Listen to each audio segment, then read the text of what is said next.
인생 살다 보면 가장 잘 안다고 생각했던 사람이 가장 낯설게 느껴지는 순간이 있죠? 저희 시어머니는 법 없이도 사실 분이었습니다.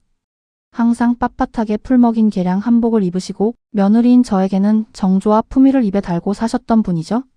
그런데 그런 시어머니의 장롱 깊숙한 곳에서 발견한 낡은 일기장 한 권이 제 인생을 송두리째 흔들어 놓았습니다. 애미야, 나도 여자란다. 그 첫 문장을 읽는 순간 저는 심장이 멎는 줄 알았습니다. 도대체 우리 시어머니에게는 어떤 기막힌 비밀이 숨겨져 있었던 걸까요? 오늘 이야기 끝까지 들으시면 여러분도 아마 밤잠을 설치실지도 모릅니다. 저희 시어머니는 동네에서 깐깐한 할머니로 통했습니다.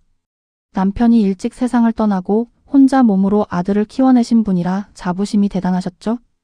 명절마다 여자는 모름지기 몸가짐이 단정해야 한다며 제 치마 길이까지 단속하시던 분이었습니다. 그러던 어느 날 어머니가 허리를 다쳐 병원에 입원하시게 됐습니다. 집을 비운 사이 어머니의 부탁으로 속옷을 챙기러 안방 장롱을 뒤지게 되었죠. 그런데 장롱 제일 안쪽 낡은 보자기에 쌓인 상자 하나가 보였습니다. 평소라면 절대 손대지 않았겠지만 그날따라 묘한 예감이 들었습니다. 상자 안에는 누렇게 변색된 편지 뭉치와 붉은색 가죽 일기장이 들어 있었습니다. 일기장을 펼치자마자 저는 제 눈을 의심했습니다. 그 사람의 손길이 닿은 곳마다 꽃이 피는 것 같다. 70평생 이런 가슴 떨림은 처음이다. 이게 정녕 우리 시어머니가 쓰신 글이 맞나 싶었습니다. 일기 속에는 K라는 남자와의 비밀스러운 만남이 상세히 적혀 있었습니다. 알고 보니 시어머니는 매주 수요일마다 간다던 서예 교실이 아니라 인근 소도시의 작은 찻집에서 이 K라는 분을 만나고 계셨던 겁니다. 더 충격적인 건 그 K라는 분이 시어머니의 첫사랑이었다는 사실입니다. 전쟁통에 헤어져 죽은 줄로만 알았던 그 사람이 50년 만에 기적처럼 나타난 것이죠. 일기장 뒷부분으로 갈수록 제 손은 떨리기 시작했습니다. 두 분의 만남은 단순한 추억팔이가 아니었습니다. 자식들 눈치가 보여 차마 말은 못하지만 내일은 그 사람과 함께 바다를 보러 가기로 했다. 내 생의 마지막 불꽃이라 해도 좋다. 그날은 바로 시어머니가 제사 준비로 바쁘다고 거짓말을 하고 집을 비우셨던 날이었습니다. 저는 배신감과 당혹감에 휩싸여 병원으로 달려갔습니다. 어머니를 몰아세우려 했습니다.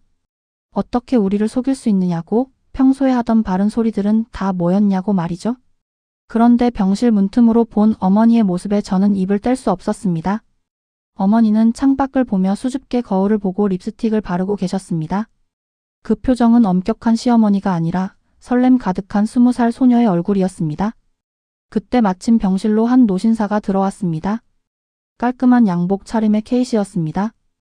두 분이 서로의 손등을 가만히 어루만지는 모습을 보며 저는 제가 알고 있던 세상이 무너지는 기분을 느꼈습니다. 저는 결국 일기장을 읽었다는 말을 하지 못했습니다. 대신 어머니의 퇴원날 예쁜 꽃무늬 원피스를 한 벌 선물해 드렸습니다. 어머니는 당황하며 이런 건 내가 입을 게 아니다라고 손사래를 치셨지만 입가에는 숨길 수 없는 미소가 번졌습니다.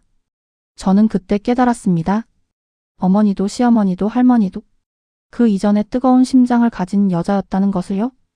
누군가에게는 부도덕해 보일지 모르는 황혼의 로맨스일지 모르나 평생을 자식 위해 헌신하며 껍데기로 살아온 분에게 찾아온 마지막 선물 같았습니다. 여러분의 부모님도 혹시 우리가 모르는 마음의 방 하나쯤은 가지고 계시지 않을까요?